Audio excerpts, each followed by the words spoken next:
Well, apparently the Obama administration overlooked one small detail in their effort to turn state-originated educational standards into a national one-size-fits-all federal plan. They overlooked parents. As more and more parents have become aware of the Obama administration's push to centralize more educational power in Washington by removing power from local schools and parents, the outrage has grown. Last week, Massachusetts Educational Secretary Paul Reville said something that's quite revealing, and I'm going to play that for you here in a moment. But first, joining me now is one of the leaders in Washington who is tackling this issue head on, the senator from the state of South Carolina, Lindsey Graham. Senator Graham, welcome to Washington Watch. Semper Fi, Tony. How you doing? I'm just fine, Senator. Good to talk with you again. Thanks so much for joining us.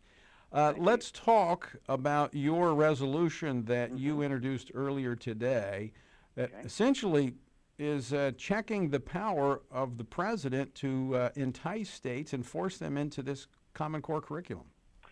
Exactly. Basically, the resolution says education belongs in the hands of parents, local officials, and states, and we should not incentivize the adoption of common education standards, or in other words, a national school board from Washington setting curriculums for all the states. And what happens here is that you get points to get grants or waivers from the Race to the Top program. There's a bunch of money out there, and you earn points toward grants so that your state will get additional money. Well, guess what? If you adopt Common Core, you get extra points. And if you don't adopt Common Core, you'll never get enough points to get into this pot of money. So this is a backdoor way, basically, of coercing states into adopting national education standards through Common Core.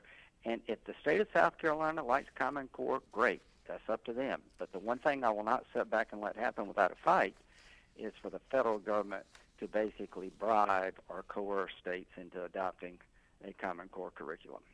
So in essence, Senator Graham, what's happening is the president is using the tax dollars taken from these states to, in many cases, work at counter purposes to the parents and taxpayers in those states. I think this is devastating to homeschoolers and to private Christian schools, quite frankly.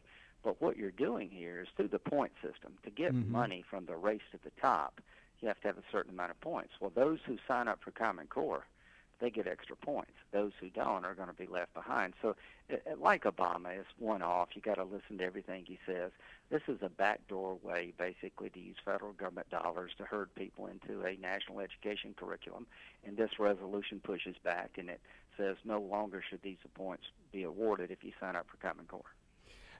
And there's an ideology behind this that is driving this centralization of education standards and curriculum from the top down. I want to play for you a quote this was made last week by the Education Secretary in Massachusetts, Secretary Paul Reville. I want you to, it's a short clip, and I want to get your thoughts on this. Okay.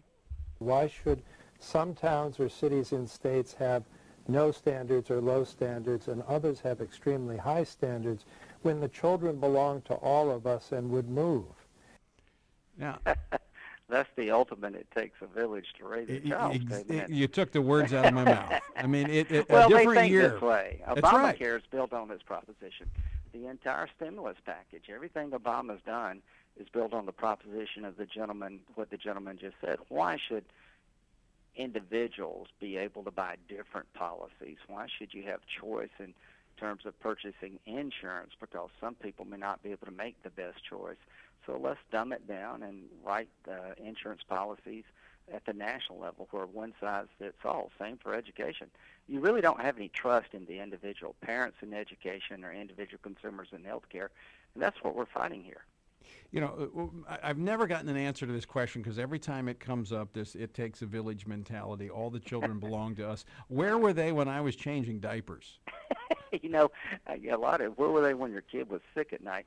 But, you know, this is really the challenge of 2014 and 2016. If we could take the Senate back, I would get a vote on my resolution, and I'd put red state Democrats, on the spot. I'm going to get a lot of Republican co-sponsors. Help me, Tony, if you can. But we really need to put ideas like my resolution up for a vote. If we had the Senate, I guarantee you there'd be a vote on my resolution saying you shouldn't give extra points if you sign up for Common Core because that's a backdoor way of creating a federal education board. And, the numbers matter here. So I hope in 2015 we'll have a chance to address that gentleman's statement. I hope we have a referendum in America in 2014 over what that fellow said. You're listening to Washington Watch. I'm your host, Tony Perkins. I'm joined by South Carolina Senator Lindsey Graham. We're talking about a resolution he introduced just today that essentially denounces the president's use of your tax dollars to entice states into adopting the Common Core standards for educational curriculum. Senator, I want to shift gears for just a moment. I got a couple more minutes with you. Over the weekend before the Super Bowl, we saw an interview with Fox's Bill O'Reilly with the president, and a question was asked about Benghazi. This is a topic that you have been at the forefront on in the Senate, demanding answers. The president's response to O'Reilly on that, did it answer any questions for you or raise more questions? Well, he won the Political Lie of the Year last year for saying, if you like your health care, you can keep it. His answer to Bill O'Reilly about what he said about Benghazi, always called it an act of terror, should win in 2014. He should get back-to-back titles. How can you believe what the president said unless you suspend disbelief? How could that be true in light of Susan Rice on 16 September, 5 days after the attack? Remember when she was on the Sunday television shows? Right. She said there was no terrorist attack. Al-Qaeda was not involved. This was a protest of people in Libya who were mad about a video made in America. And it was like Cairo. It was a protest that got out of hand. There's no evidence of a terrorist attack. She said that 5 days after the attack. The CIA station chief the day before sent an email to the head of the CIA, the deputy director of the CIA, saying there was never a protest that got out of hand. All the survivors being interviewed in Germany on the 15th, 16th, and 17th of September expressly said this was a terrorist attack. There was never a protest. So what the president said makes no sense in light of what Susan Rice, the spokesman for the administration, said. No, it was offensive for him. It dishonors those who died. The president's getting away with this. 7 weeks before an election, they could not allow the Benghazi truth to come out, that it was an al-Qaeda-inspired terrorist attack, that we blew the security footprint. If that had come out, his narrative that al-Qaeda's on the run and we're a lot safer under his leadership is absolutely destroyed. And she also said on 16 September, the consulate was significantly, substantially, and strongly secured. That's not even in the talking points. Where did she get that information? The consulate was a death trap. So I'm going to challenge what the president said until my last day in office, as long as it takes to get to the truth, Tony, because, he, 2 weeks after the attack, talked about a protest. Tony, there was never a protest. This was a pre-planned terrorist attack. And to that point, Senator Graham, just a few weeks ago, the Senate Select Committee on Intelligence released a report basically just laying out what you said there. But yet the president still does not take responsibility for putting out false information to the American public. Well, he's getting away with it.